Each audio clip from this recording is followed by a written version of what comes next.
Dr. Naomi Carter's hands gripped the wheel of her navy blue Lexus, knuckles pale against the leather. Her phone sat in the cup holder, the screen flashing an urgent text from the hospital, critical incoming trauma patient.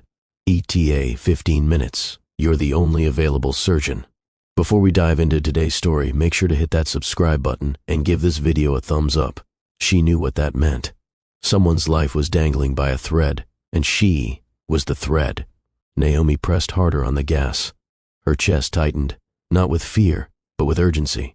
It was a feeling she knew well after years in trauma surgery, the weight of seconds, the knowledge that hesitation could cost a life.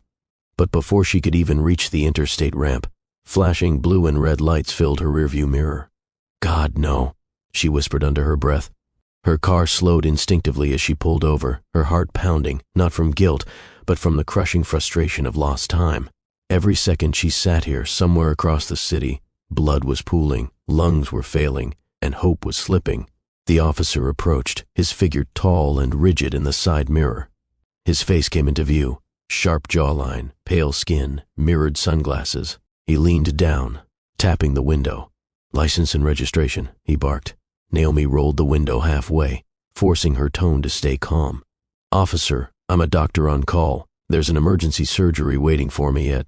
"License. Registration," he cut her off, his voice flat but edged with suspicion. Her throat tightened. She'd been here before. Not exactly here, but close enough. The tone, the clipped words, the unspoken message. "I don't believe you. I don't trust you. Officer, please. I don't have time to explain. A patient's life..." He leaned closer, the scent of coffee and aftershave drifting in. His lips curled slightly. "So you're telling me you're a doctor? In that car? Dressed like that?" Naomi glanced down at her outfit. Scrubs, slightly wrinkled from her morning. Shift, and a white coat thrown hastily over the passenger seat. She looked back at him, meeting his stare. "Yes, that's exactly what I'm telling you." His hand hovered near his holster, not pulling it, but resting there like punctuation on his disbelief. "You were speeding, fast, too fast. You think saying you're a doctor is going to get you out of this?" Naomi felt the seconds ticking, each one burning like a fuse. She wanted to scream, "I'm not trying to get out of anything. I'm trying to get into an operating room before someone dies." But she knew screaming would only make it worse. Instead, she tried again, her voice firm but controlled. "Officer, if you delay me, someone may not make it. Please, let me go." His head tilted slightly, as though her words amused him. "Well, doctor," he said slowly, the title heavy with sarcasm, "why don't you step out of the car, and we'll see about that story of yours." Naomi's pulse hammered in her ears. The clock in her mind screamed louder than the sirens outside. This wasn't just about her anymore. Somewhere, a patient's heart might already be failing, and she was being pulled further and further away. And now, she was being asked to step out of the car. Naomi stepped out of the car, the warm pavement radiating heat through the soles of her shoes.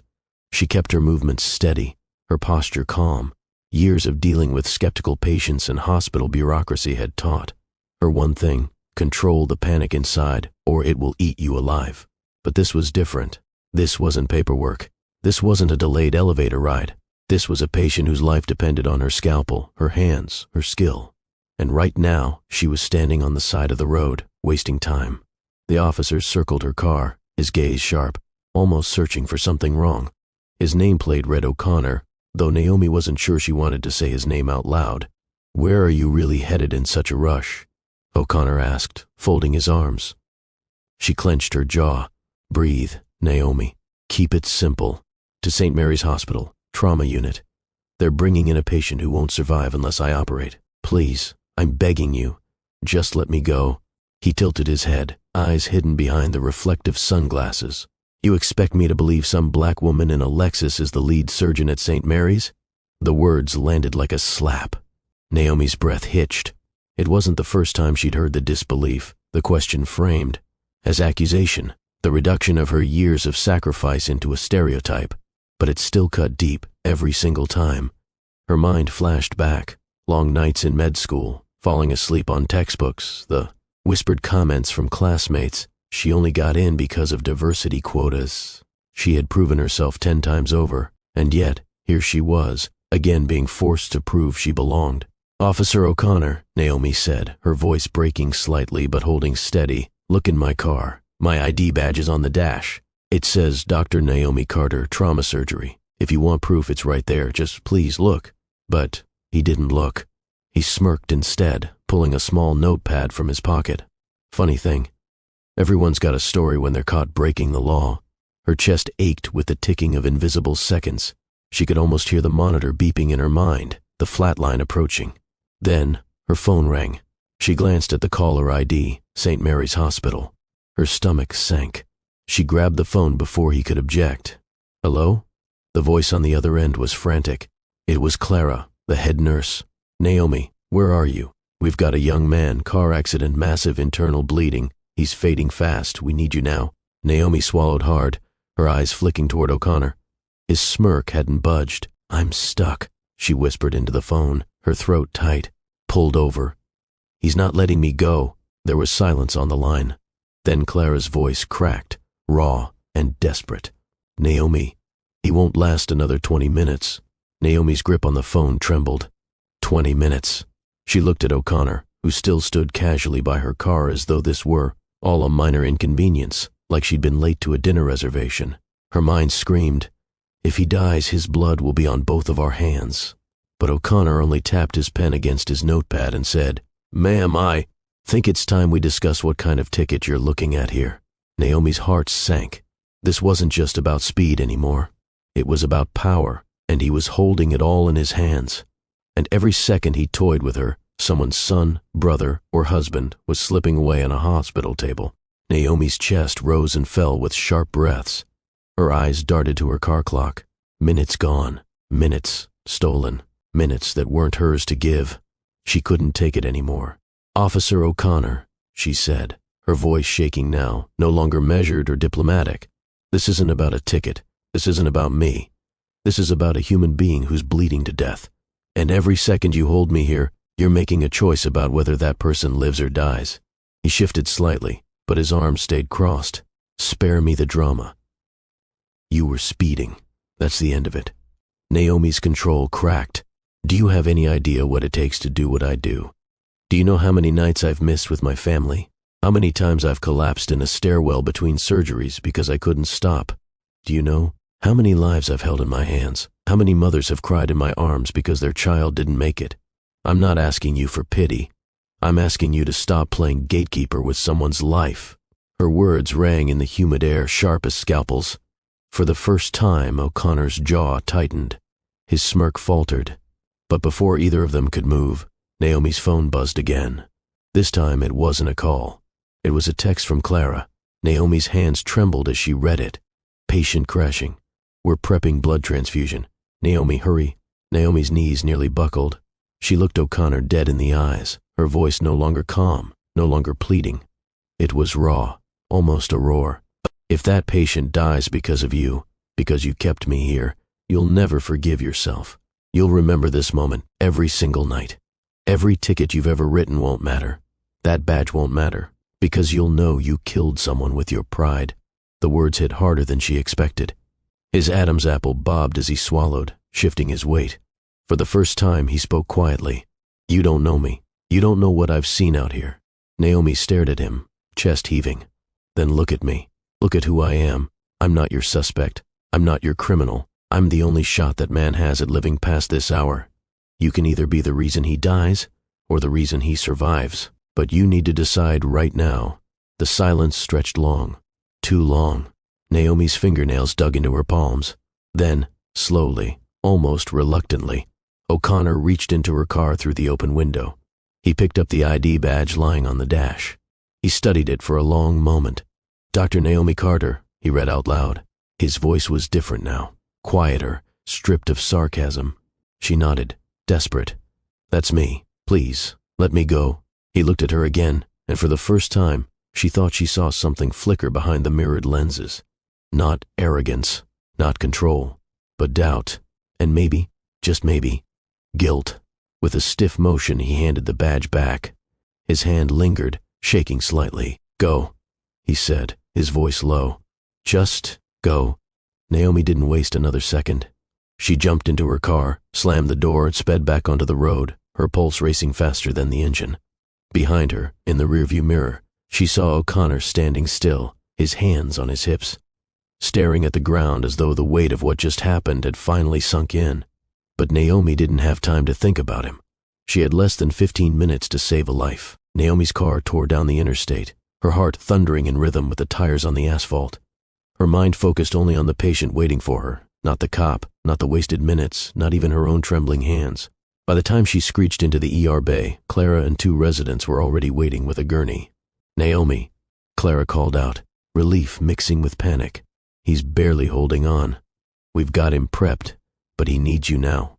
Naomi shoved the doors open, sprinting past the stares of orderlies and patients. She changed into sterile gear in record time, scrubbing in so quickly her knuckles burned. Within seconds, she was in the OR, lights blazing above her, the patient's pale body stretched out on the table. The monitors screamed in erratic beeps. Blood soaked the sheets. A young man, no older than 25, clung to life by threads Naomi could barely see. "Scalpel," she commanded, her voice firm again. The panic pushed aside, the surgeon emerging. The room moved around her like choreography she'd danced 1,000 times. Instruments placed in her hand before she asked, suction clearing, the blood that threatened to drown the battlefield in front of her.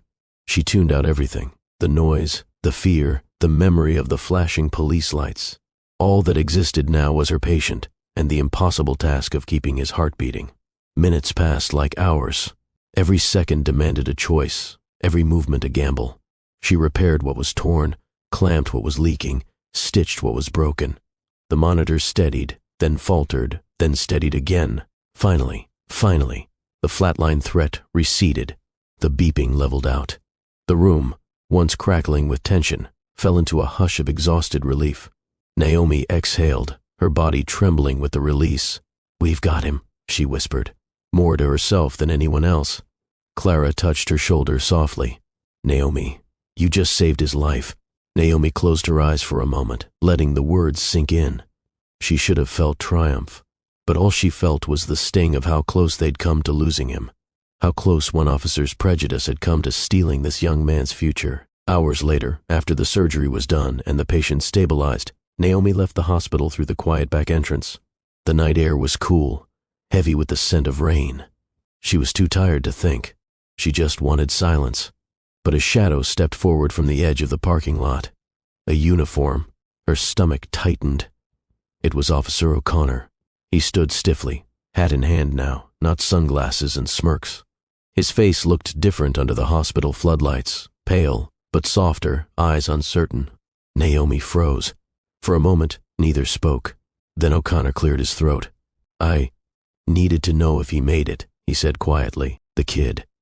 The one you were rushing to." Naomi studied him, her exhaustion sharpening into something else, anger, maybe, or disbelief. He lived. Barely. And if I'd been 5 minutes later, he wouldn't have. O'Connor looked down at the ground, his jaw tight. I didn't believe you. I thought. He cut himself off, his voice cracking. Naomi waited, arms crossed. She wasn't going to finish his sentence for him. Finally, he looked up, eyes glistening in the harsh light. "The kid you operated on. That's my nephew." The words landed like a thunderclap. Naomi's breath caught.